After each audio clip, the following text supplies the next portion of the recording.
Bienvenidos, oyentes de Radio Sefarad, a un nuevo programa de identidad desde Uruguay.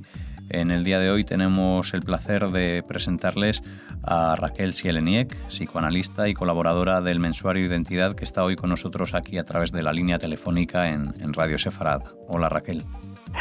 Hola, Alejandro, y hola para toda la audiencia.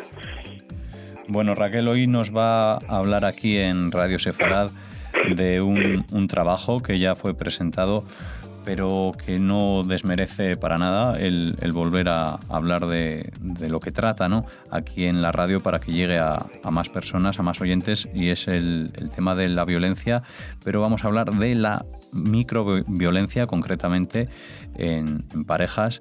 Y bueno, cuéntenos un poco sobre este trabajo.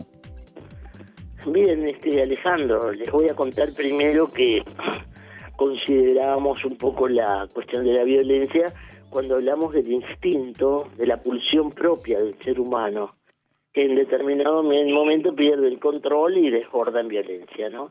Pero es pulsional fundamentalmente. ¿Y por qué no desborda siempre y todos los días? Y bueno, porque tenemos una cultura que orienta, contiene todas esas pulsiones, guía los caminos a transitar, ¿no?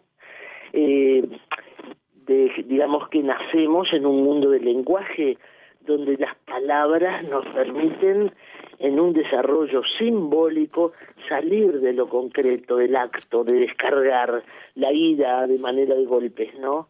O sea que suponemos, en principio, que si ponemos las cosas en palabras, si tú y yo hablamos, no va a haber golpes porque estamos hablando. Eso es algo que uno desde la clínica lo corrobora, ¿no? O sea que las palabras permiten poner distancia, controlar eso primitivo que va a permanecer siempre dentro de nosotros. Porque cada uno de nosotros puede actuar con violencia. ¿Qué lo impide?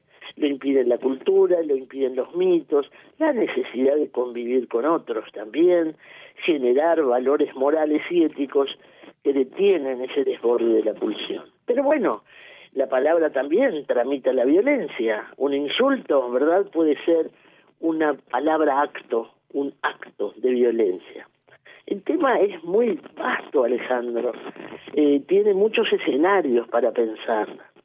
Podemos abordarlo en lo social, podemos abordarlo en regímenes totalitarios que se sostienen a través de la violencia, ¿no? Abordarlo desde los homicidios, genocidios y hasta de la indiferencia del mundo, ¿no? Y también en estos puntos de vista institucional, como puede ser una dictadura, aparecen discursos que dan sus razones y ocultan la violencia. Entonces la violencia queda escondida y lo racional también queda al servicio de la violencia. Recuerda la historia, se hace la guerra en nombre de Dios, se mata en nombre del amor, y las formas de la violencia han ido cambiando, adaptándose a valores y a la estética de cada época. Ahora, violencia, Alejandro, también es un término, es un fenómeno de relación. No opera sola, requiere un encuentro con el otro. Y cuando hay un encuentro con un otro, se vuelve un ejercicio de poder que ahora sí intenta dominar o suprimir a ese otro. Este es un concepto de Foucault. Bueno, en la vida cotidiana la violencia estalla, sin palabras. Somos testigos de eso fuera de casa, dentro de nuestra propia casa cotidianamente, ¿no? Acá el punto que hemos tomado para presentar un trabajo con esta colega mía que se llama Adriana Frechero es el de microviolencias. No son las grandes y violentas acciones, sino las pequeñas, que pasan desapercibidas en los vínculos. Que uno puede decir, ay, me habló mal, no me escucha, me hizo un desprecio, se burló de lo que estoy haciendo, que vienen gestos, que vienen pequeños actos. Y son palabras que se banalizan y se naturalizan porque nos acostumbramos. Y parece que ya no importa, pero después la olvidamos. Pusimos la atención en estas microviolencias porque se repiten, y cuando se repiten y se acumulan, ahí se constituyen en síntomas de conflicto y de padecimiento. Hay distintas maneras de poner en tratamiento esta temática tan compleja. Una de ellas es el psicoanálisis individual, que vamos a mencionarlo y articularlo con lo que es el psicoanálisis vincular, que tiene en cuenta a los dos de la pareja, o los que participen del vínculo, y también que eso está, digamos, en los últimos términos de lo que se estudia hoy día, los estudios de género, la perspectiva de los estudios de género, que también dan una manera de enfocar la situación que aclara muchas de las cosas que están. ¿Me sigues, Alejandro? Le sigo, Raquel. Estamos No atentos a todo ello. Estamos esperando a ver si también nos ejemplifica algo más de estos iba a micromachismo, pero no siempre hablamos de machismo porque entiendo que también son recíprocos desde la parte femenina. Por supuesto. Te voy a dar un ejemplo de la vida cotidiana. Es ella, vamos a llamarla ella, que espera al esposo que viene de trabajar 2 días en el interior del país. Y él viene con el celular en la oreja, charlando con un amigo, bromeando, y no la mira.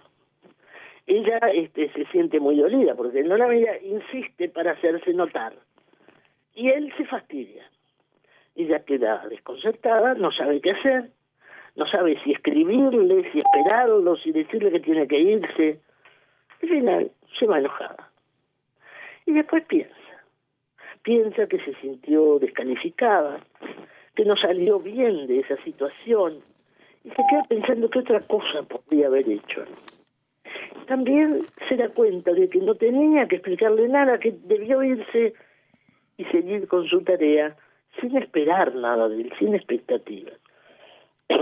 Y agrega algo que es muy importante.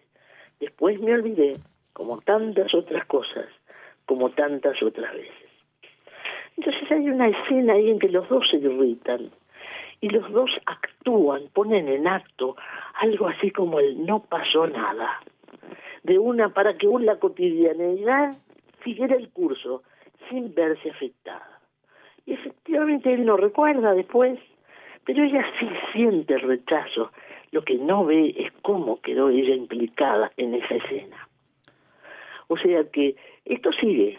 La cotidianidad continúa, aparentemente no se ve afectada, pero el resto que queda allí va a quedar en suspenso, la situación se va a volver a reiterar y todo aquí sucede sin palabras, en acto. Y en ella se da cuenta que decir me olvidé sirve para que la vida continuara sin sobresaltos.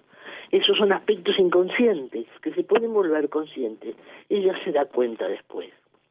Después trae una segunda escena donde los dos salen a caminar y a los pocos pasos él prende la radio y se lleva el audio a las orejas otra vez. Ella cree que es broma, como si vamos juntos, y se acerca riendo para retirarle el audio. Él responde con un gesto molesto y dice algo sobre la libertad. Pero esta vez ella reacciona distinto. Ella dice, nunca veo venir el golpe, pero sin vacilar me di vuelta y salí hacia el otro lado. Y me sentí bien, hice lo que tenía que hacer. Ese es el código de él y ese lenguaje él lo entiende. Nunca más llevó la radio. Creo que importa hacer notar la diferencia que juega siempre en una pareja. La diferencia que marca una imposibilidad de que uno pueda ser el complemento del otro. Uno siempre va a ser otro, uno siempre va a ser un extranjero para el otro. En este caso, no hay lugar para la escucha, no hay diálogo, no hay palabras. O sea que la escena en esta situación se juega en acto. Digamos, desde ahí podríamos verlo desde el punto de vista del psicoanálisis individual. Si lo vemos desde el punto de vista del psicoanálisis vincular, cuando actúan las configuraciones vinculares, entendemos que el vínculo es un desafío.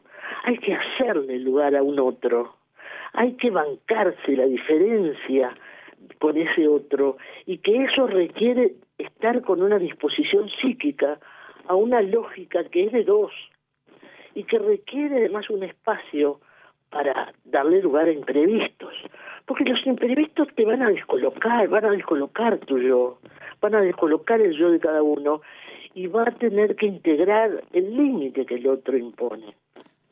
Y cuando disculpe Raquel, cuando estas microviolencias se acumulan y no se asumen como tal, porque muchas ya nos comentaba que se asumen y continúan, ¿en qué pueden derivar cuando son un detonante? Bueno, acá por ejemplo tenemos que hay una irritación de los dos, ¿verdad? Y en esa irritación de los dos no pueden hacer algo juntos con esa diferencia. Y como no logran un hacer conjunto, entonces el roce los hace buscar refugio en una lógica personal, pasan de la lógica del dos a la lógica del uno. Y digamos, hay una tensión yo-otro que también sostiene el vínculo, pero si ese vínculo no se mantiene en esa tensión, si no hay un bancarse de la diferencia del otro, si el otro y la diferencia cae, el dos cae. Y el vínculo queda entonces muy lastimado. Y entonces nos refugiamos en la lógica del uno, de lo individual y de lo personal. Entonces, así juegan las microviolencias y las rispideces que se esbozan. Cuando los parteners quedan capturados en un clima de irritación, no en este caso en especial, ¿verdad? Pero cuando va creciendo y el juego se ubica en un tú o yo, estamos en una lógica excluyente. El otro queda excluido, no queda incluido. Y ahí tenemos una promesa de violencia. Posible, ¿verdad? O sea que, de algún modo, hablamos de diferencias que son irreductibles, con las que la pareja se enfrenta. Pero más allá de las diferencias irreductibles, hay otra cosa que se llama alianzas inconscientes. ¿Cómo se arma una pareja? Cada cual viene con su vínculo y su mundo propio, su historia. Los mandatos, las modalidades de relación que trae de su entorno y de su familia. O sea que el vínculo de dos se construye con esos contenidos que en general escapan a la conciencia y se arman los acuerdos inconscientes de trama vincular. Ahora voy a pasar a la cuestión de género. No sé si estoy apretada de tiempo, Disponemos Alejandro, de unos pocos minutos, apenas 5 minutos. Todavía puedes hablar un poco más, Raquel. Bien, entonces te cuento lo de los estudios de género que son más actuales, ¿no? Uh-huh. Y esto muestra cómo hay una estructura que preexiste a la pareja, porque hay un imaginario social y familiar que es un diagrama convencional de lugares y roles a desempeñar. Y esto se junta con esta figura, porque ella viene de un sector conservador, donde lo privado, la familia queda asociada a lo femenino, es el rol que ella debe cumplir. Y él, por su parte, debe cumplir, y lo hace, con el rol de proveedor del que tiene los logros profesionales públicos, y él contiene todo eso.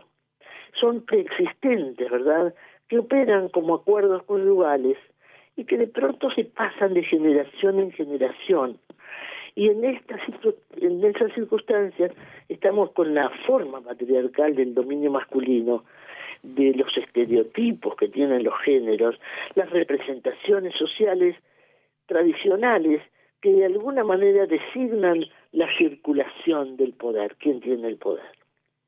Cuando la propia angustia, como en este caso esta paciente, denuncia el entorno en el cual vive, genera una crisis, y esa crisis resquebraja los pactos inconscientes, que es además lo mejor que puede pasar, ¿verdad? Porque no estamos condicionados, podemos tener una capacidad de salirnos y una pareja que en su singularidad crean y modifican el viejo entorno de pactos inconscientes donde están apresados. O sea que cuando ella no está cómoda en ese escenario, no está conforme, se percibe ella en un mal lugar. Y logra el cambio subjetivo cuando tiene conciencia de eso. Y cuando reconoce no solo que está subordinada, sino que también frente a esa subordinación reacciona de modo hostil frente a él, porque él tiene el mando. Pero no es que lo tiene, ella se lo da, es la consigna de los pactos inconscientes. Ella logra tomar una distancia captar el código del compañero y, bueno, puede tomar una posición diferente. ¿Y cómo toma? Rompe el acuerdo de los vínculos, encuentra un nuevo desenlace que le vuelve un lugar posible sin hacer jugar ya la violencia. Y eso además también opera en el compañero, entonces tampoco él se siente expulsado o no apreciado, no respetado, y hay una instancia en la cual se puede hacer otra cosa. Es la singularidad que cada relación crea y produce en los distintos momentos del recorrido común en la vida, ¿no? Muy bien, Raquel, pues desgraciadamente se nos acaba aquí el tiempo. Sí me gustaría que para cerrar el programa dieras a los oyentes alguna clave, ¿no?, para poder, digamos que atajar estas microviolencias, o al menos una ventana, ¿no?, abierta para aquellos que se puedan encontrar en esta situación.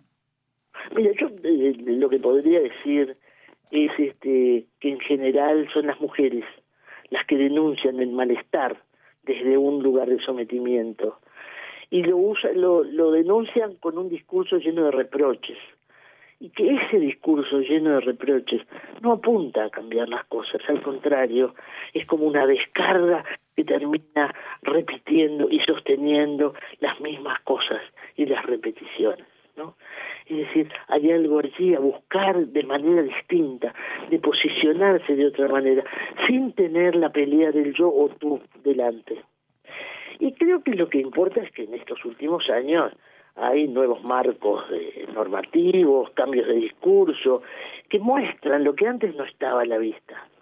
Y bueno, son nuevas subjetividades que nos interpelan y que importa, como siempre, revisar el lugar que uno ocupa y pensarlo. Bueno, no quiero tomar más tiempo, Alejandro. Podríamos estar mucho más, pero desgraciadamente se nos termina aquí el tiempo dedicado a este programa en el que Raquel Sieleniek nos ha hablado de la microviolencia a raíz de ese trabajo, y te agradecemos que hayas estado aquí en Radio Sefarad, aunque sea a través de los micrófonos vía telefónica, para dejar sobre la mesa un asunto muy actual y algo que hay que pensar, ¿no? Hay que repensar y hay que poner sobre la mesa. Bien, si es posible, Alejandro, y si hay preguntas, comentarios o algo así, los recibiría con mucho gusto.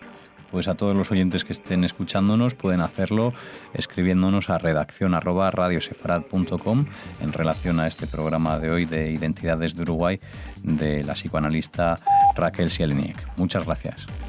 Bueno, muchas gracias a ti y un saludo para todos.